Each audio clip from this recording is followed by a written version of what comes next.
So we are a big fan of board games here at Nerd News Social, and one such board game that we really love is King of Tokyo. This is a multiplayer game specifically designed for 2 to 6 players off the bat, but it's just a great, fun, die-rolling, energy-basing, beat down your friends game. So let's open it up, let's check it out what's inside, and we'll talk about these expansions shortly after. So right off the bat in the box, we have, of course, our guide, our rules, the board. Things have been pushed around a little bit. You have a deck of cards. These are items that can be purchased by players, specifically so that they can make their monster a little bit more powerful and have a little more options. As you can kind of see here, we've got things like for 5 energy, you can immediately discard this card to gain some victory points.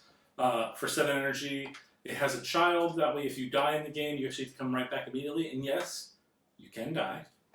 In the game, you have the Tokyo map. They have Tokyo Bay and Tokyo City. You open up Tokyo Bay if you have more players than 4. 4 and 5 and 6 players, basically 2 people can be in Tokyo at a time. If you stay in Tokyo, you gain victory points. If you enter Tokyo, you gain victory points. But the thing is, if you're in Tokyo, you can't heal. Because that's a lot of what the game is going on. It's all about earning victory points and attacking other monsters.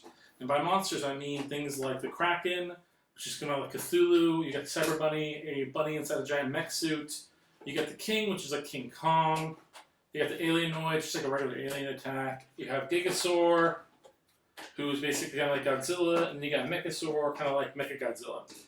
Each character token has a standee that can go a little foot, specifically for the purposes of standing them up on the board while you're playing.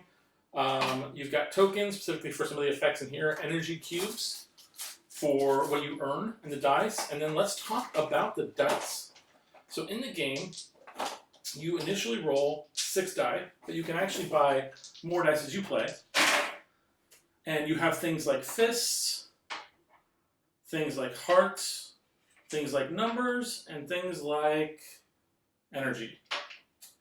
When you roll the game, you get to get 2 additional rerolls over your first, and that way it finalizes the dice the way you want. Fists attack anyone in Tokyo Bay if you're outside of Tokyo Bay or Tokyo City.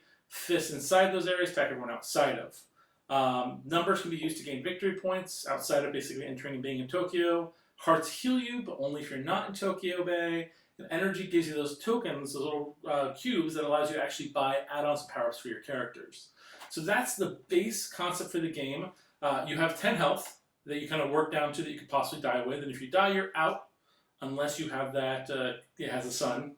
And then for victory points, your goal is to get to 20. It requires 20 victory points to win, which can be a little bit tedious in the way you play the game. If you don't plan out how you're doing it, you don't buy the cards, you don't roll the good dice. You enter Tokyo Bay, you get 1 point, and you get 2 for staying in it. But that means you have to survive in Tokyo Bay basically for 10 rounds if you're basically going straight off Tokyo points. And considering everyone attacking you, you're not going to last. The minute you take damage at all in Tokyo Bay, you take all those points of damage, but you can choose to leave or stay in. But you don't get to choose to leave again until you take more damage. So you can't just bow out of Tokyo Bay because you don't want to be in there anymore.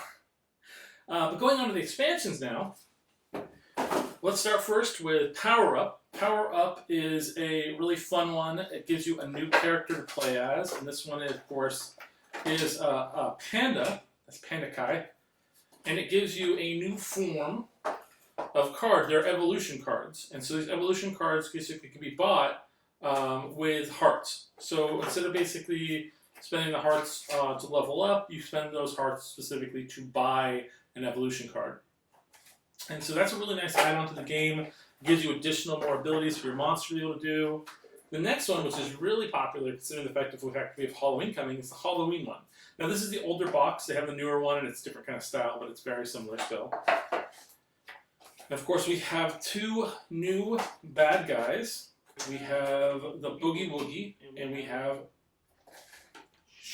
Pumpkin Jack. Of course, we have new evolution cards. We have new costume cards added to the game, and then we have new colored dice, so they're going to match the official abilities given to you in the game. If you are a big fan of board games, if you like the ability to kind of play the game without worrying about losing much and something that's kind of more relaxed. This game is a lot of fun for a larger group. Great for families. Definitely highly recommend it. It's fast enough paced where you can play multiple games per night, and then also it's really enjoyable. Well, hope you guys like this video. Please, pick up the game. It's definitely worth it. We'll see you guys next time.